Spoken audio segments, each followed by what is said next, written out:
भाई जो गुरु वचन पे डट गए, कट गए फंद चुरा। मतलब परमेश्वर द्वारा दिए गए ज्ञान को आधार बनाकर जीवन सफल करो। इसमें सबसे पहला काम है कि पतिव्रता पद पर आना होगा। सबसे पहला काम क्या है भक्ति मार्ग में? पतिव्रता पद पर आना होगा।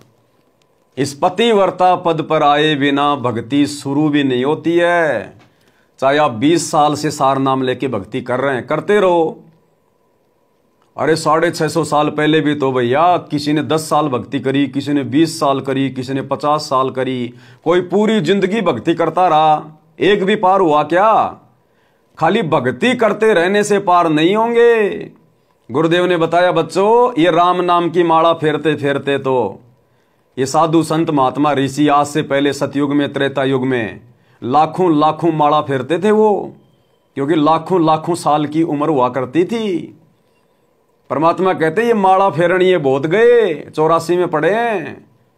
अगर तुम ये सोचो कि एकमात्र माला फेरने से, भक्ति करने से हम सतलोक चले जाएंगे, मोक्ष हो जाएगा, जिंदगी में नहीं होगा। उस माला के साथ साथ आपने पतिव्रता पद पे आना पड़ेगा, अपने गुरुजी को प्रसन्न करना पड़ेगा। अरे पतिव्रता पद से नीचे गिरे तभी तो हम सतलोक से नीचे डाले गए। सतलोक में हम पतिव्रता पद पे थे, बीच में हमने काल के ऊपर आसक्ति दिखा दी। उसी समय परमात्मा ने हमें इस जेल में पटक दिया, और अब भी हमसे काल वही गलती करवाएगा जिस गलती के कारण काल को सजा मिली है। तो हम केवल एकमात्र अपने गुरुजी का जयकारा लगाएंगे जो कि पतिव्रता पद में आता है। एकमात्र गुरुजी को दंडवत करेंगे जो कि पतिव्रता पद में आता है। एकमात्र गुरुजी का फोटो अपने घर पे रखेंगे जो कि पतिव्रता पद में आता है। एकमात्र गुरुदेव को भक्ति विधान अनुसार गीता अध्याय 3 श्लोक 13 के अनुसार परमात्मा मानकर, इष्ट मानकर भोग लगाएंगे, भोग की आरती के साथ। और नेक नीति ईमानदारी से अपना काम धंधा करेंगे, खुद भी जिएंगे, दूसरों को भी जीने देंगे, और आजीवन मर्यादा निभाएंगे। इस प्रकार से हम मोक्ष प्राप्त करेंगे। इसको कहते हैं पतिव्रता पद। इस पतिव्रता पद पर आए बिना लाख जन्म में भी मोक्ष की उम्मीद ना करना। अपने दरबार में 5-5 फोटोएं रख ली, बीच में गुरुजी, एक कोने में नकली कबीर, एक कोने में गरीबदास जी, नीचे के कोने में दादा गुरुजी, चौथे कोने में पंडित चिदानंद जी। ये पतिव्रता पद की भक्ति नहीं, ये तो वैश्या भक्ति है। वैश्या व्यभिचारणी भक्ति है, जिसके लिए गीता जी में मना किया गया है। तो भैया कलयुग की बिचली पीढ़ी है, 30 साल से सतगुरु मनोरंजन करने के लिए संघर्ष नहीं कर रहा। यही बातें आप और हमारे जहन में डालने के लिए दिन रात एक कर रहा है। 10 साल से जेल में बैठा है इसी बात की परीक्षा के लिए कि 20 साल से इन्होंने मेरे से क्या सीखा। और उसी समय जेल से बाहर आएगा जब देख लेगा कि हाँ फाइनल छटनी हो चुकी है, मेरे कितने हैं, काल के कितने हैं, बिल्कुल अलग अलग हो चुके हैं। उसके बाद वो सतगुरु समर्थ धनी अपनी उन विशेष प्यारी आत्माओं के लिए, उनको आगे की भक्ति देने के लिए, आगे का ज्ञान देने के लिए, उनको सतलोक के लिए तैयार करने के लिए फिर सतगुरु जेल से बाहर आएगा। किसी ने बांध नहीं रखा, ये अबंध परमात्मा है, इसको कोई बांध नहीं सकता, कोई कल्पना भी नहीं कर सकता। गरीब ऐसा सतगुरु हम मिल्या, बेपरवाह अबंध, परम हंस पूर्ण पुरुष, रोम रोम रविचंद। अरे श्री कृष्ण जी के माता पिता को जेल में डाल दिया कंस ने, और जब श्री कृष्ण जी का जन्म हुआ 7 ताले ऑटोमेटिक टूट गए जब उसने बाहर आना था। और वो 7 ताले तोड़ने वाला कोई विष्णु नहीं था, कोई श्री कृष्ण नहीं था, वो तो बालक था, बोलना भी नहीं आता था, अपने पैरों पे उसको खड़ा भी नहीं होना आता था। उसका बाप उसको टोकरी में डाल के लेके जा रहा था, वो तो बेचारा था, लाचार था। वो 7 ताले खोलने वाला भी यही कबीर परमात्मा सतगुरु रामपाल जी भगवान था। राम कृष्ण सतगुरु शहजादे, भक्ति हे दियों हुए पियादे। इनकी पिछले जन्म की भक्ति शेष है, तभी तो ये विष्णु पद पे बैठे हैं। ये भी आप और हमारी तरह कभी कलयुग की बिचली पीढ़ी में थे, लेकिन मार खा गए पतिव्रता पद पे ना आके। गुरु को परमात्मा नहीं माना इन्होंने, लेकिन भक्ति जबरदस्त जमा हो गई। उस भक्ति के प्रतिफल में काल अब इनका नींबू सा निचोड़ रहा है, नींबू सा। तो इनके पास जो भक्ति है इस सतनाम की, दान धर्म की, इसके बदले में परमात्मा हर जन्म में इनकी सहायता करता है।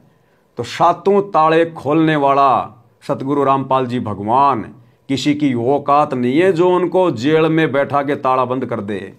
वो अपनी मर्जी का मालिक है। जिस दिन उसने जेल से बाहर आना होगा, धरती फट जाएगी, आसमान फट जाएगा। ये अलीगढ़ के तालों की औकात क्या है जो सतगुरु को बांध के रख दे। ये तो बच्चों के खेल हैं।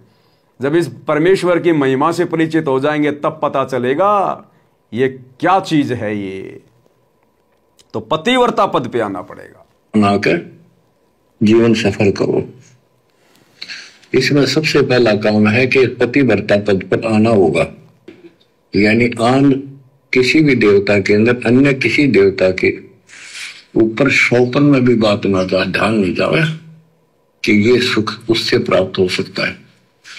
गुरुदेव तो कह रहे हैं शौपन में भी किसी अन्य देवता या किसी देव की तरफ ध्यान नहीं जाना चाहिए। और आप लोग सतलोक आश्रम वाले, आप लोग तो खुली आंखों से गरीबदास जी का बोध दिवस मना रहे हो। क्या है गरीबदास जी? क्या लगता है आपका गरीबदास जी?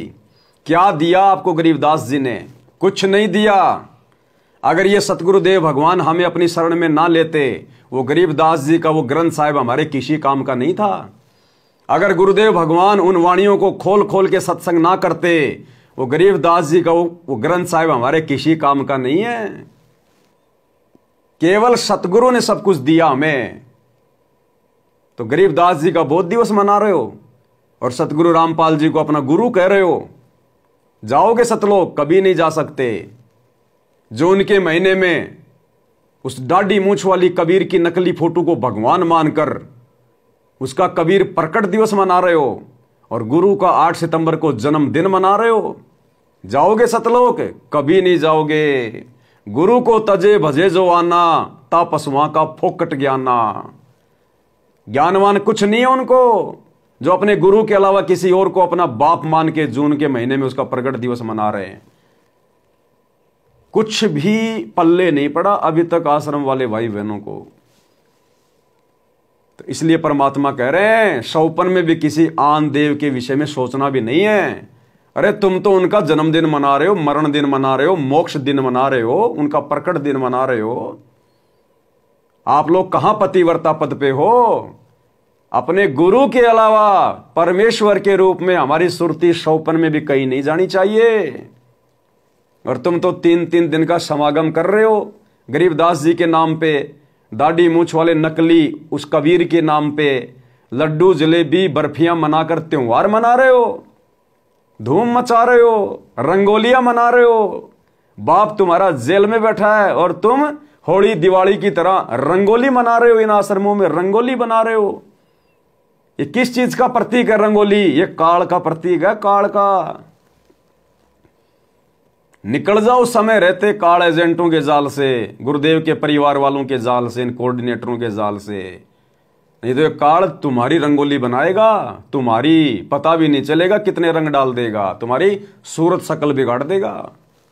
भाई जो गुरु वचन पे डट गे, कट गे फंद 84 के, कट गे फंद 84 के।